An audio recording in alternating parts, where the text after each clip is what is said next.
What's going on, everybody? We're back with another Diablo 4 video, and today we're going to be discussing the forgotten class of druids, and that is Lightning. Everybody is abusing Shredsplosion, Poison Landslide, Low Life Bulwark, and I can't blame you. All of those are a lot of fun and super strong. However, this Chain Lightning build has its place too. It is a ton of fun. You are easily slamming through tier 60s, tier 70s, tier 80s. Great for speed farming those nightmare dungeons to get your glyphs leveled and also to get gear. You are a little bit squishier, so tier 100s can be a bit harder, but you definitely can complete them. I've completed a few already. Most of all though, I do think it's the most visually pleasing build in the game. Just watching mob after mob just get exploded by lightning all over your screen. Trust me, it is a lot of fun and it's well worth checking out.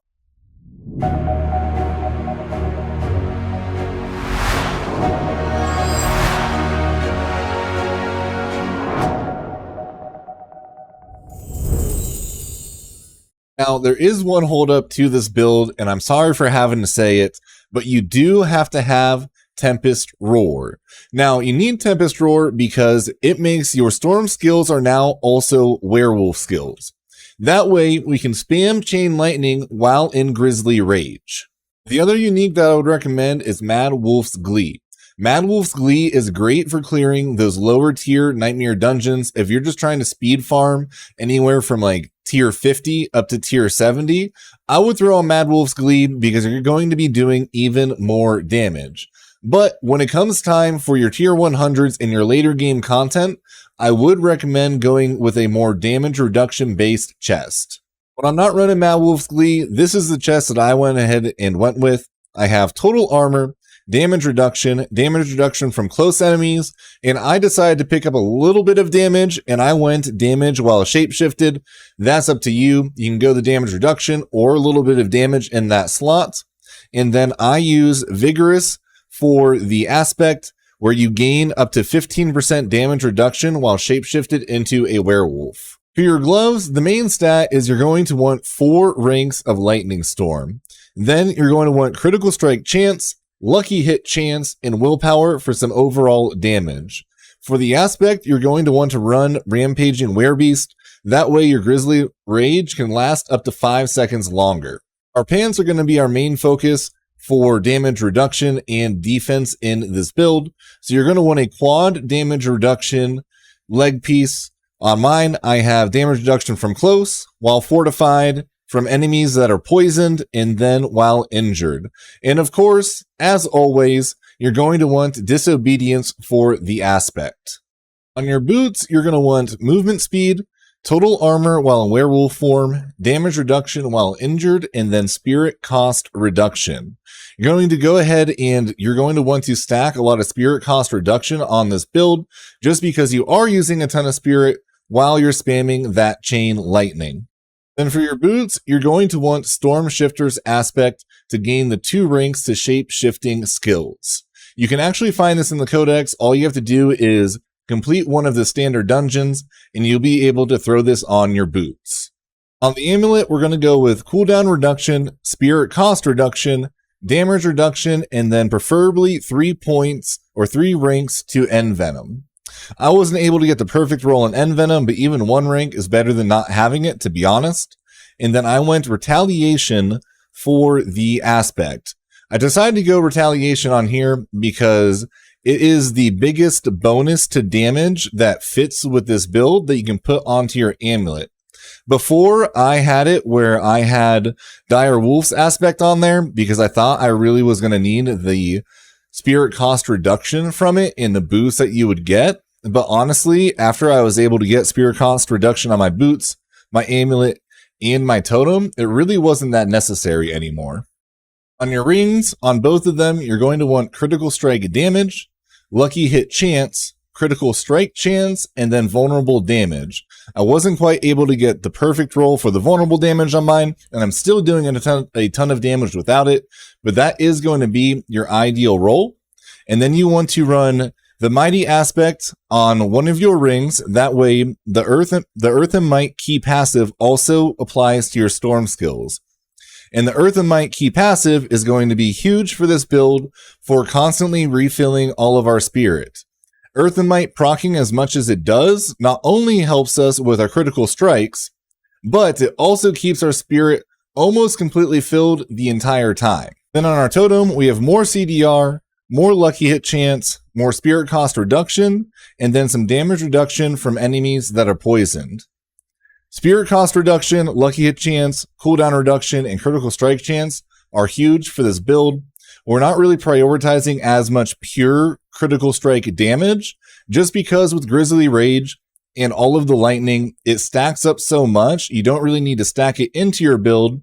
It's better to have your lucky hit chance up so that you're getting Earth and Might even more often, and then also to have the critical strike chance just so that that crit strike damage will naturally build the more that you are critting over and over.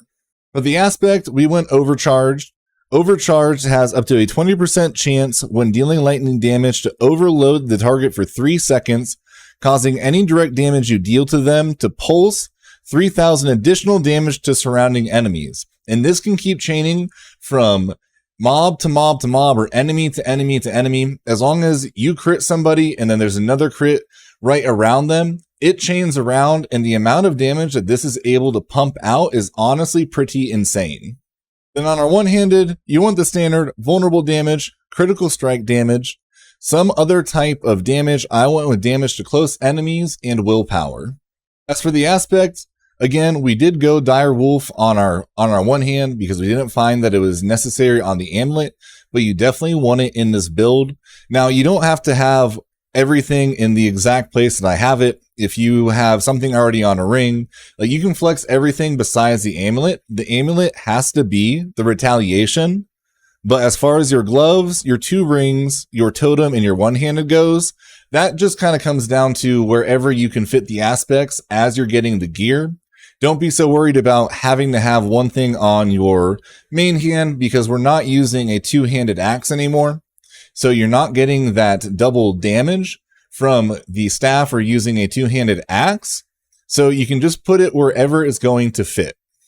For our gems, you're going with emeralds as always in your one-handed and your totem. That's pretty much standard through any build with the druid. That is always going to be the best gem slot for your weapons. And then we actually went back to sapphires for this build. I felt like the extra damage reduction was definitely much more beneficial than having the extra maximum health, just because this build is more of a high damage, squishier build. I have noticed a lot more survivability from running the sapphires. For the hearts, we're going to go with Picana on one of them. This is the one that critical strikes electrically charge the enemy for up to 5 seconds, causing lightning to arc between them and any other charged enemies, dealing up to 1,000 lightning damage. Now, a lot of these damage numbers don't sound really that big, but you have to remember that they are going to be stacking with all of the lightning damage that we're building and putting into our Paragon board. So what it shows right there and the amount of damage that it's actually going to be doing are 2 very different numbers. Then you want to run Inexorable Force. That way, every time you're popping Grizzly Rage, you're pulling everybody in. This helps out a lot when you're going against AoE enemies or ranged enemies. That way you can pull them in, get everybody in a condensed area, have all of the chain lightning proc, and then have it bounce from person to person, and you just completely wipe people. Honestly, sometimes as you're pulling them in, you're just seeing them die before they even reach you. It is oddly satisfying and a lot of fun to watch. The other one that you're going to want to run is your Barber Heart, as always. With this build, and we are clearing a lot of mobs, you are going to want to go ahead and get it under 3 seconds. Lower under 3 seconds that you can get it, the better off you're going to be. Then also, this is just, making us do even more lightning damage when it's coming back out if people survive that long. But to be honest, everybody pretty much gets one shot when you're using these. Now, this build does hurt in single target damage because of the fact that everything pulses and bounces off of each other. When you have a big mob together, is multiplying that damage a lot more. So when it comes to bosses and single target, it can take a while to clean people up. So if you have like 1 or 2 mobs or 1 or 2 enemies left, a lot of times I'll just run towards another mob in the dungeon, That way you start getting all those multipliers and everybody dies that much faster. For the skill tree, you're going to want to put 2 points in the Storm Strike. I do like Storm Strike still for this one because of the 15% damage reduction that you get after auto attacking. And since this is a squishier build, definitely make sure to be throwing the auto attack once every 3 seconds to keep that extra damage reduction up. Then we're going to go 5 full points into Lightning Storm. And then we're going to go into Raging Lightning. That way you get the additional Storm Strike.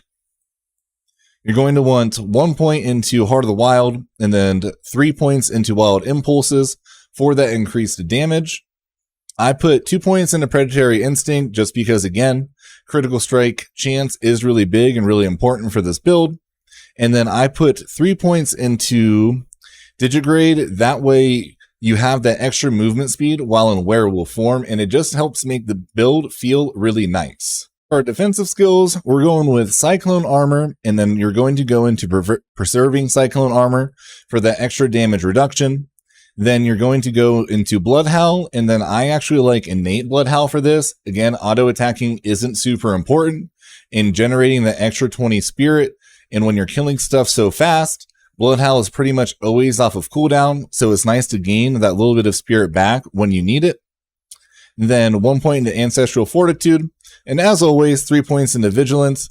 That way you're getting that 15% damage reduction after using a defensive skill, and you are popping these two so often, you're pretty much always going to have that extra 15%. For our wrath skills, we're going to go into Hurricane, and then we're going to go into Savage Hurricane. So in this build, no, we're not having a ton of damage reduction built into it in our stats and in our gear. It's one of the reasons that we can get away with using Mad Wolf's Glee, is because the fact that we are making up so much damage reduction in our skill tree. Then you're going to want 2 points into Elemental Exposure. You're going to want 2 points into Endless Tempest, 3 points into Bad Omen, and then another 3 points into Electric Shock. Down here, we're going to go 1 point into Neurotoxin. You want your 3 points into Envenom, and then hopefully you get a good roll on your necklace or your amulet, and that'll put you at the 6 points. And then just 1 point into Toxic Claw. We are going to be critical striking so often that we're basically going to always be proccing poison damage through just having 1 point in Toxic Claw. It's not a main focus of damage, the poison damage, so there's no need to put more than 1 point into it, but you do want to make sure that you're putting at least 1 point in there. Then we're going 3 points into Defiance. That way we're just doing some extra damage to elites. Really helps with clearing those bosses since we are lacking in single target damage. You want to go into 3 points for Circle of Life, just for the extra sustain. We're using so much spirit that this definitely helps you recover a lot of health. You obviously want to go ahead and max out your Grizzly Rage. Then 2 points into Defensive Posture, just to help you keep up a little bit of extra Fortify. Not that you need a ton of it, but a little boost is kind of nice. And then we're going to be using the Earth and Might key passive for this build. Spirit boons do change a little bit from what we usually use. We're always going to use Wariness. That holds true on this build as well. But then we're going to use Scythe Talons just for the extra critical strike chance. Not really as worried about the maximum life or the attack speed with this build, because the critical strikes are going to be a lot more important. And then we are actually going to run 2 on the Wolf. You're going to want to go ahead and grab Bolster. That way, every time you're popping a defensive skill, you're fortifying yourself. And since we are using so many defensive skills, you're staying pretty much fully fortified the entire time, which is why Retaliation is so important, because you're basically always staying fully fortified. So you're always doing up to that extra 60% damage. And then we're going to go Calamity because we are running Grizzly Rage, and we want Grizzly Rage to last as long as possible. That way it's on cooldown for a minimal amount of time. So Calamity is definitely the best go-to. And then Calm Before the Storm.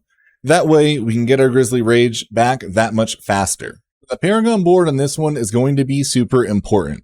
We're using 7 different boards, and you're going to want to make sure to follow them exactly how I have them in the guide. The guide will be in the pinned comment and also in the description. Now you really want to make sure to do this because on our 4th board for Thunderstruck, we are going to max out every single rare node, and we are literally going to be doing it by 1 point. 441 out of 440 intelligence, 441 out of 440 dexterity, and then we're just making it over with 637 out of 610 in willpower. But this allows us to get the maximum bonus in every single rare node in boards 1 through 4. And this build, or this Paragon board setup, utilizes a ton of rare nodes. We have 1, 2, 3, 4, 5, 6, 7, 8, 9, 10, 11, 12 different rare nodes, or wait, 13, 14.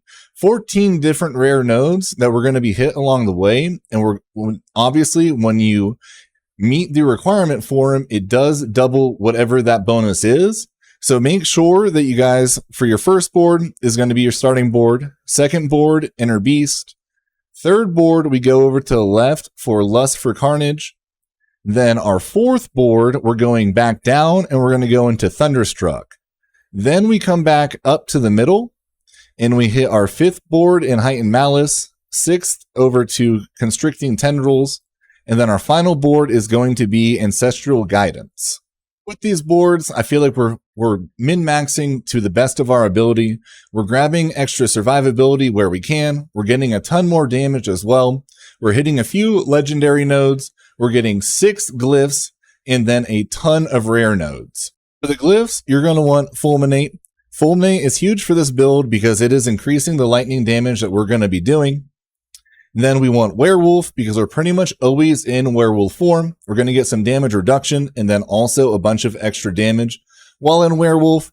And then for those of you that don't realize, if you have werewolf in and it's same for the human, anytime that you reach another rare node, you get a damage bonus. It doesn't show it on here, but once you plug it in, check out the rare node afterwards.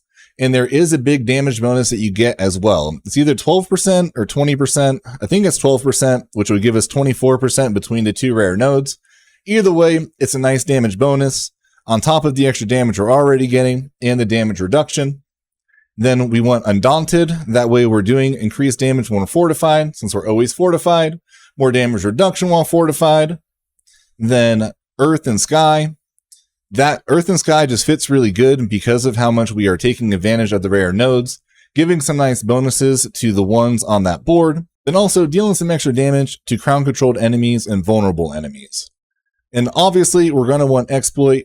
Exploit is really good for this build because it's making sure that everybody is always vulnerable. We do have it built on a few of our skills and abilities, but because everything is ranged and super AoE with this build, it's nice to make sure that no matter what, when you're hitting someone with any amount of damage, they're going to go ahead and have that vulnerable proc for 3 seconds. And then finally, you're going to want Spirit. Spirit's great just for the overall critical strike damage. We didn't go a lot of critical strike damage or extra crit strike damage in our gear. Just the minimal because the other utility is more important, and we can make up a lot of it with the Spirit Glyph. But as always, I hope this video helped you guys out.